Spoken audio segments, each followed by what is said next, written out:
जरा सोचिए, आज आपका 18वां जन्मदिन है। आप बेहद खुश हैं क्योंकि जिस बचपन के दोस्त को आप सालों से छुप छुप कर प्यार करते आए हैं वो आज आपको प्रपोज करने वाला है। आप एक्साइटमेंट से स्कूल के फोटोग्राफी रूम का दरवाजा खोलते हैं, लेकिन सामने कोई बुके या सरप्राइज गिफ्ट नहीं होता, बल्कि सामने आपके उसी पहले प्यार की लाश होती है। वो मंजर आपकी जिंदगी को हमेशा के लिए दहला देता है।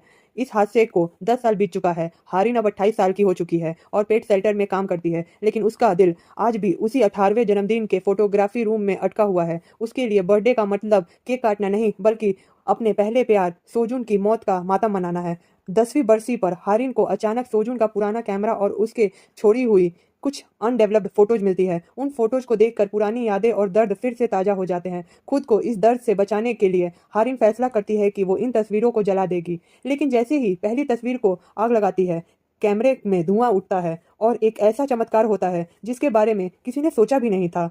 हारिन 10 साल पीछे ठीक उसी पल पहुंच जाती है जब वह तस्वीर कैमरे में कैद की गई थी। सामने खड़ा होता है उसका पहला प्यार सोजुन, बिल्कुल जिंदा और सही सलामत। हारिन को यकीन नहीं होता कि वो पास में पहुंच चुकी है, लेकिन जैसे ही वह कुछ समझ पाती वो वापस वर्तमान में पहुंच जाती है। तब उसे समझ आता है कि उसने टाइम ट्रेवल किया है। उस कैमरे में सिर्फ 8 तस्वीरें थी, यानी हारिन के पास पास्ट में जाने के सिर्फ 8 मौके हैं।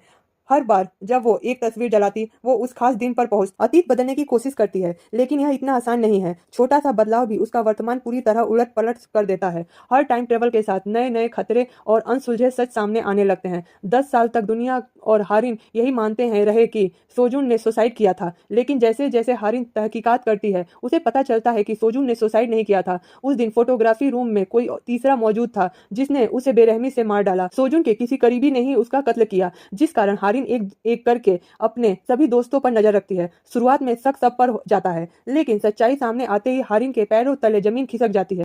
कातिल कोई और नहीं बल्कि सोजुन की सौतेली बहन हेमिन होती है। हेमिन सोजुन से बचपन से ही नफरत करती है। नफरत की आग में उसने 10 साल पहले फोटोग्राफी रूम में सोजुन को जहर देकर उसकी कलाई काट दी थी, ताकि पूरी दुनिया को यह एक आत्महत्या लगे। जब हेमिन को एहसास होता है कि हारिन टाइम ट्रेवल करके सच के करीब पहुंच चुकी है, तो वो पास्ट और प्रेजेंट दोनों में हारिन को मिटाने की कोशिश करती है। तस्वीर एक एक करके खत्म हो रही होती है और हारिन के पास सिर्फ एक आखिरी फोटो बचता है। अगर इस बार कुछ गलत हुआ तो हारिन हमेशा के लिए सोजुन को खो देगी और शायद खुद भी कभी वापस ना लौट पाए। हारिन अपनी आखिरी तस्वीर जलाकर उस खौफनाक दिन पहुंचती है। वो फोटोग्राफी रूम में ठीक उसी वक्त पहुंचती है जब हेमिन सोजुन पर जानलेवा हमला कर रही होती है। दोनों के बीच भयानक हाथापाई होती है। इस बार सोजुन और हारिन मिलकर हेमिन का मुकाबला करते हैं और आखिरकार पुलिस को बुलाकर उसे रंगे हाथ पकड़वा देते हैं। अतीत बदल चुका है। हेमिन को उसके किए की सजा मिलती है।